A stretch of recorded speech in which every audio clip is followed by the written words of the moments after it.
A lot of people are starting to talk about co-ops for the fall, and they're wanting to know, how do I find a good co-op, and what does it require of me, and what is a co-op? And so I think it would be a good idea to talk about co-ops.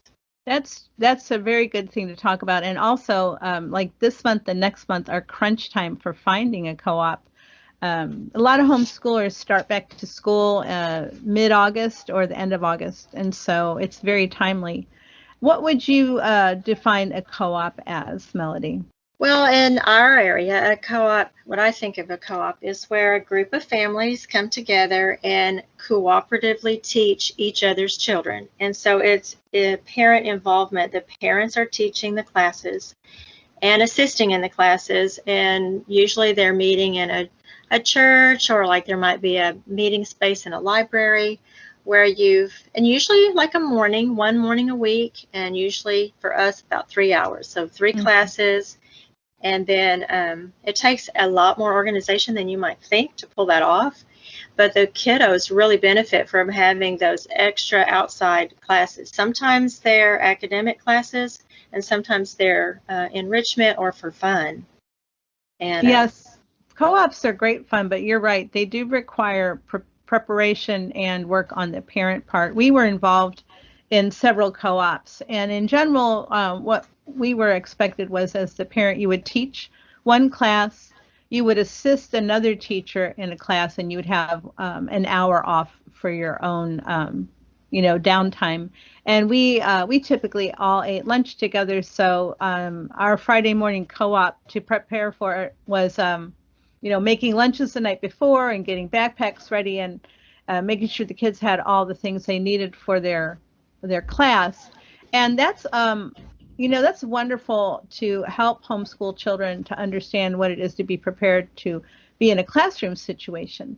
We're homeschooling because we don't want all of those things, but it is good for our kids to have some experience with that, learning to wait for somebody else to talk and to get things prepared ahead of time and to organize the materials. So co-ops are great fun. What people sometimes call a co-op is actually an enrichment academy. And that's where you drop your kid off and you pay a fee and other people teach your child, and you don't have to be involved. So it's really important to know what it is you're looking for when you're asking the question on your homeschool support groups, because your answers will be very different based on whether you want a co-op or an enrichment academy. Exactly. And both of those fill a need in the community. I find a lot of people in the high school ages wanting someone else to teach their child chemistry or biology or do something with labs. And then at the other end of that, for a co-op situation, we usually had a PE class because our co-op ran just like yours. So it's an opportunity to have a PE class where you've got enough people to play certain games or things where you can have a group, where you need a group.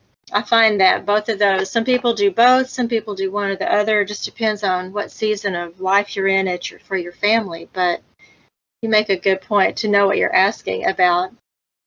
Not a park day and not a school, but something in between. Right. And what would you say are the hallmarks of a good co-op? That's a good question. I think that our favorite co-op situation or experience was a really well organized. Some moms are just naturally gifted with organization and leadership skills. And this co-op had times, deadlines for signing up, deadlines for choosing your classes. We had a good class list for the teachers.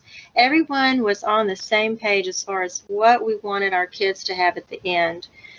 We shared similar ideas, similar faith, similar beliefs, but overall, even though there was variety, the bottom line was that everybody was going to be gracious to one another. Certain things we just didn't talk about outside of co-op because it wasn't relevant to the teaching that was going on. And that co-op ran really well and is still running.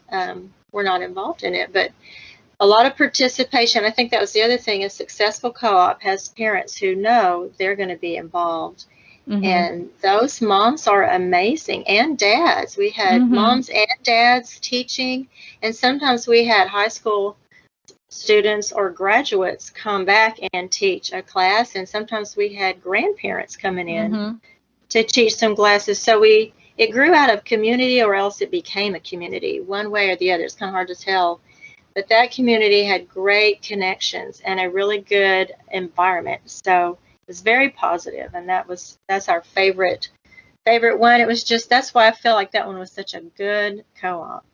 Yeah, I think you're right. The co-ops that we were in that were really enjoyable also were very well run. They had a board or committee that oversaw all the aspects of it. They had things written down that were expectations of all the Yes. members, and they made sure everybody knew what those expectations were.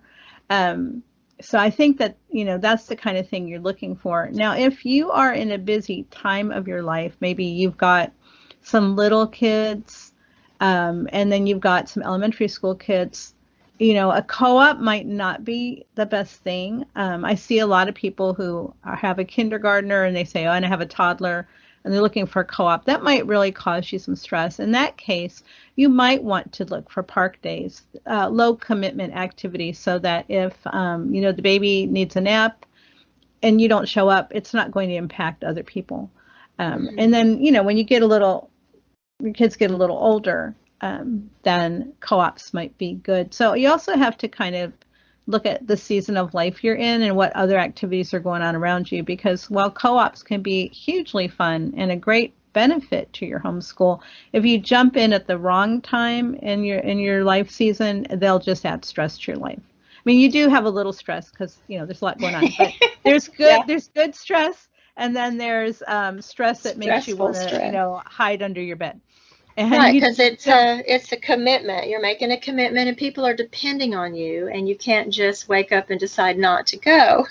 Right, or just wing it when you show up. Oh, we didn't prepare, and we don't know what we're going to do, but that's not going to go over well either. So I hope everybody can find a great co-op if that's what they're looking for.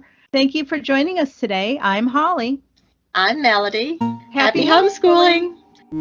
Hi, this is your host, Holly Williams Urbach. Thank you for listening to the Happy Homeschooler Podcast, a Transcript Maker Production.